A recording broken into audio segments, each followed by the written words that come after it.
When we say the word Gothic, what is it exactly that comes to mind for you? Is it something like this? Or maybe is it something like this? If it is, you're not technically wrong, but those aren't the Goths that we're going to be talking about today. Gothicism is a style of literature that first rose to prominence in the late 18th century with the publication of Horace Walpole's novel The Castle of Otranto. Walpole initially referred to his work as Gothic in a satirical, ironic sense, implying that the story told within was one that was quite archaic and old fashioned, not dissimilar to Gothic architecture, sort of like this.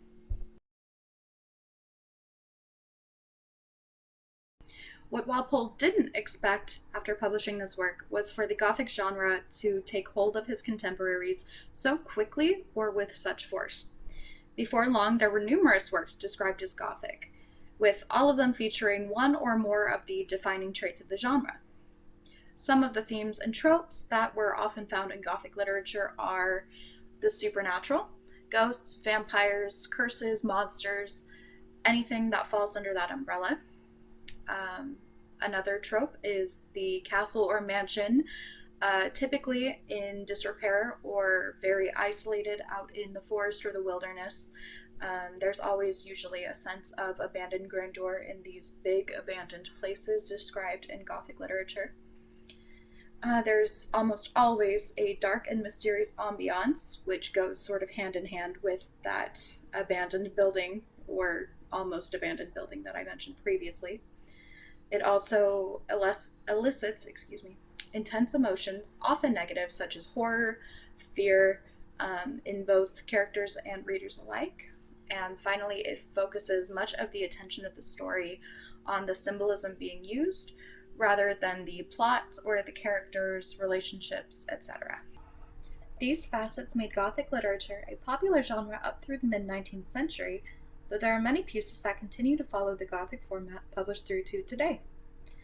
Though the overall aspects of Gothic literature remain largely similar no matter who is writing them, there are some pretty stark contrasts between the ways men have written Gothic pieces compared to the ways that women have, showing that one's gender does play a great role in style and motivation for writing. These differences are seen rather clearly when examining the author's usage of symbolism and their portrayal of the characters that they're writing. Men who wrote Gothic literature at the height of its popularity used it as a way to provide social commentary, but because of their place in the world, their writings were notably different from those that women created. For most men in the early 19th century, the world was available to them much in the same way that it is today. Because of this, men used women in their writings as typically unfortunate recipients of the blights that they perceived in their present society. One example of this is the ever-popular Bram Stoker's Dracula, perhaps the most famous example of literary vampires there is. Within Dracula, Bram Stoker writes his vampire as a symbolic representation of the diabolical evils of lust and promiscuous sex. This symbol is amplified when used in relation specifically to the women in the story, particularly Mina. Mina is shown to be a naive, innocent, and frightened girl, hopelessly susceptible to the kind of creature that Dracula is, which in turn shows the reader what Stoker believes women to be, at least in some respects. The following clip from the 1979 film of the same name provides a good visual reference for the message Stoker was trying to portray with Dracula and his victim.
writers and their perspectives on women is Nathaniel Hawthorne, most commonly known for his 1850 novel The Scarlet Letter.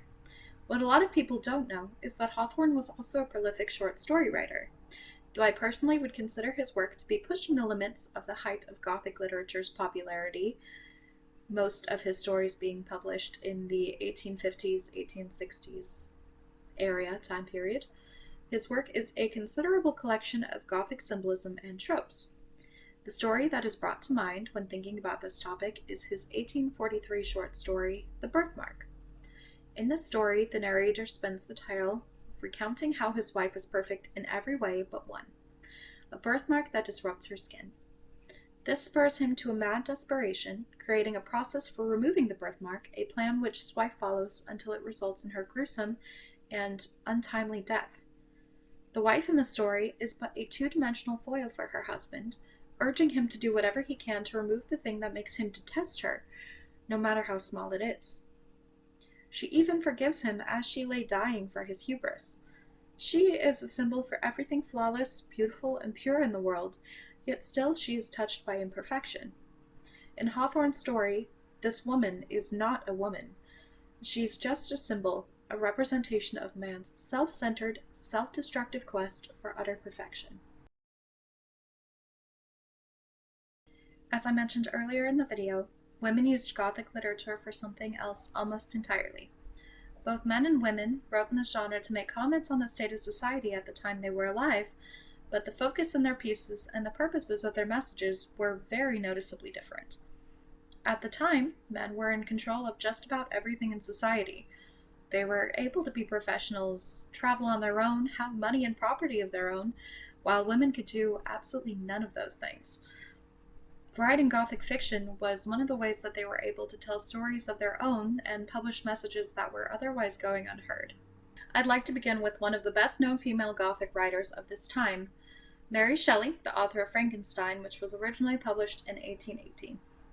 It seems a little bit strange to include her in this section of the video because for all intents and purposes, Frankenstein is notably lacking in any depictions of women whatsoever. However, that is precisely how Shelley sought to get her message across. In this story, the lack of women is shown to bring about the anti-hero's, Victor Frankenstein's, downfall, while he chooses to complain for pages upon pages about how none of the destruction his creature causes is actually his own fault.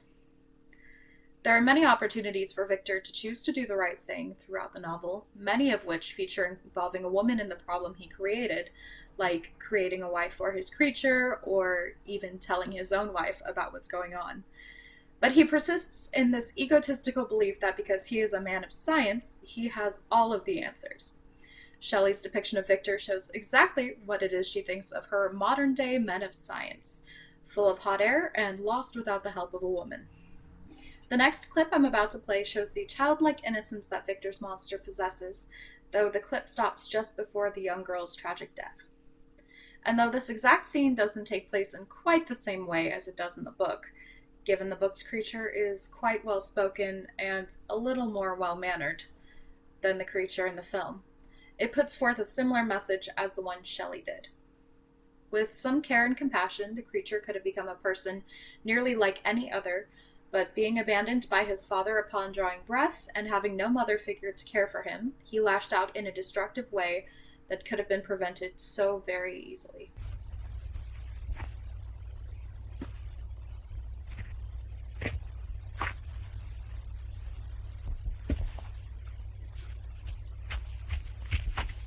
Who are you?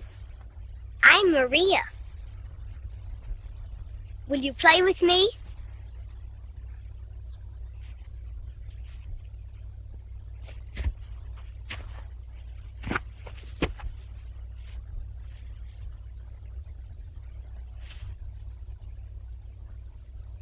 Would you like one of my flowers?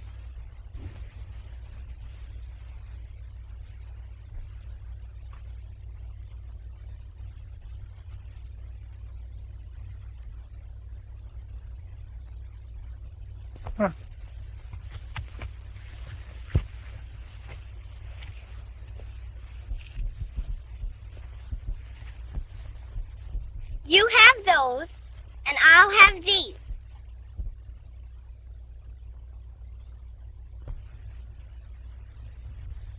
I can make a boat.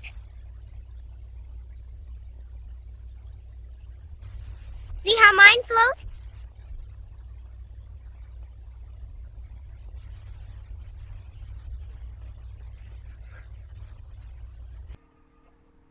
Women also used Gothic literature to publicize the other aspects of womanhood that they found intolerable.